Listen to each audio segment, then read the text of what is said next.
La maliaya Claudia Rendueles lleva la mayor parte de su vida vinculada al deporte. Con tan solo 8 años inició una carrera profesional en el Club de Atletismo Villaviciosa El Gaitero, que una década después, ahora en el Gijón Atletismo, sigue ocupando un espacio central en su día a día, con entrenamientos prácticamente a diario, pero que compagina sin dificultades con los estudios de bachillerato. Yo de pequeña corría alguna carrera así suelta y ya con 8 años empecé en el Club El Gaitero con Inés Ortiz, que fue mi primera entrenadora.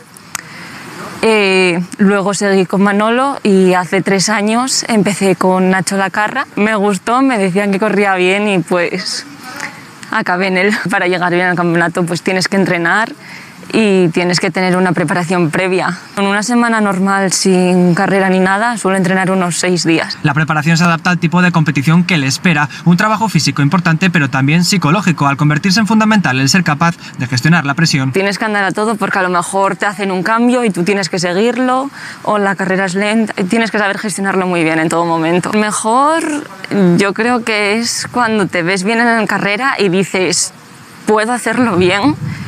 Y ya cuando llegas y lo hiciste bien es como lo mejor que hay.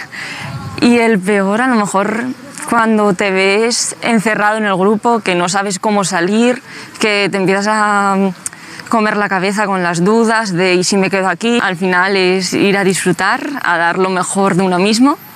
Y si sale bien, mejor. Y es que de dar lo mejor de uno mismo, Claudia es una experta, tanto que este mismo mes se ha convertido en la campeona de España de atletismo sub-20 en pista cubierta, en una competición celebrada en Antequera, una experiencia que a la joven maliaya le encantaría repetir. Fue muy satisfactorio pues ver el trabajo que llevas haciendo durante tantos meses reflejado y pues una alegría muy grande. Los nervios al final no faltaron en ningún momento y el llegar a meta fue una satisfacción muy grande de decir, lo conseguiste y pudiste reflejar el trabajo uno y otro. Además las sensaciones acompañaron en todo momento porque me encontré muy bien en la carrera. Ya con la vista puesta en su siguiente competición, el Campeonato de España al aire libre, y también en su próximo salto a la universidad, espera que la vida universitaria le permita seguir compaginando un deporte en el que confía. Espero poder seguir muchos años.